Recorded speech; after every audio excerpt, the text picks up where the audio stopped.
As the country developed, it was mainly on the west coast, but it started to move westward in the 1870s, after Reconstruction and after Civil War. And so, what I mean by westward is the Trans Mississippi West. So, if you see that line, Missouri, Arkansas, Iowa, it's west of that. And some of these states are still developing. So this shows a better perspective. So the country had developed to this point, and it was going further west. And so there's some causes of this, of why Americans wanted to push west.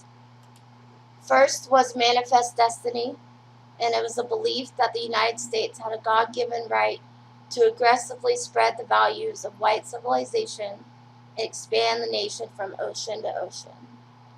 So Christianity still very greatly influenced Americans' decisions as a country, as a government, as society.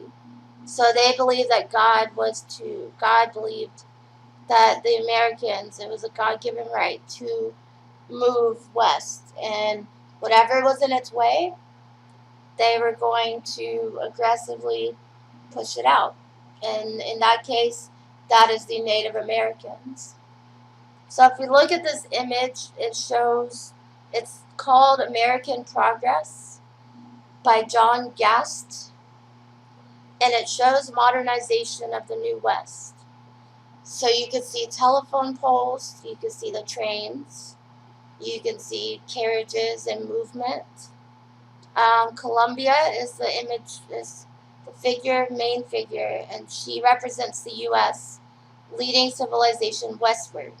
So she's holding the telephone wires, and she's bringing light from east to west. So you can see the sun is shining on the right side, and it's dark on the left side. Well, she's bringing the light, which means, Americans are making that part of the country better.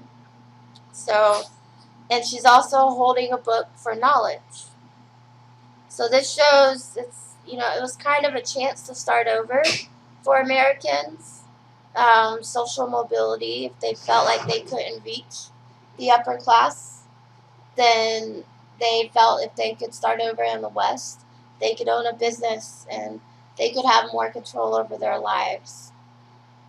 And it also brought about individualism, Americans being able to show themselves as an individual rather than just a population that the rich people don't care about.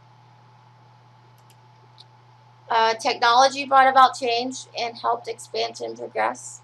And by technology, I don't mean computers and phones, I mean new inventions.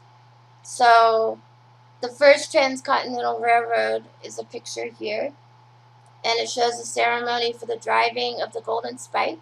This is at Promontory Summit, Utah, on May 10th, 1869. And they did not have to use wagons, so it made trips. Since they have a train, they made trips only days long instead of weeks. By 1900, 190,000 miles of track was laid across the country and around the country. This is a list of other inventions that came around in the late 1800s. You may not have known this. Coca-Cola was invented in 1886. Barbed wire was invented in 1874. And so, and a very important invention was the telegraph and the telephone. Telegraph was considered the nervous system of the country. Instantaneous communication, and it was invented by Samuel F.B. Morse. So mining in the West, this is gold. This is, what we know about the 49ers in California. So Americans came over to get gold, get rich. Comstock Lode, it was named after the prospector Henry Comstock in 1859 in Nevada. And so this was a silver ore deposit. So silver and gold out there were being discovered. Americans went in droves. So there's a ton of people out there. And, the mining towns that look like this would be built in just a few weeks. And so the American West was growing faster and faster each day. There was other metals during this time: copper, iron, lead. All races migrated west for these metals: African Americans, Asians, all of them. Virginia City, Nevada was where most miners were centralized. And you can see this map of where different metals, different deposits were found. So it was all over.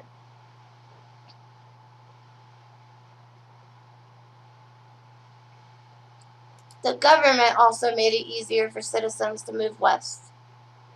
The Homestead Act of 1862, it promised 160 acres free to any citizen or prospective citizen, male or female, who settled on the land for 5 years.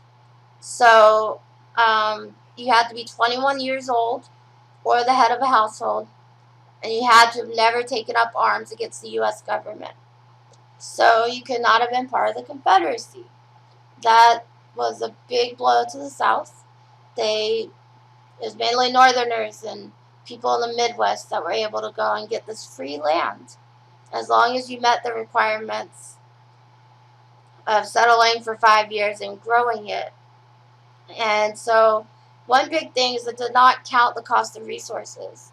It still costs money for these Americans to buy the equipment to farm the land and to build their house. So it was still costly to Americans, but it was an incentive for Americans to go west.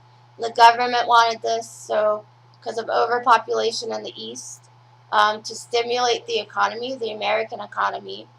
Also to, give this land out and hopefully get money back in return.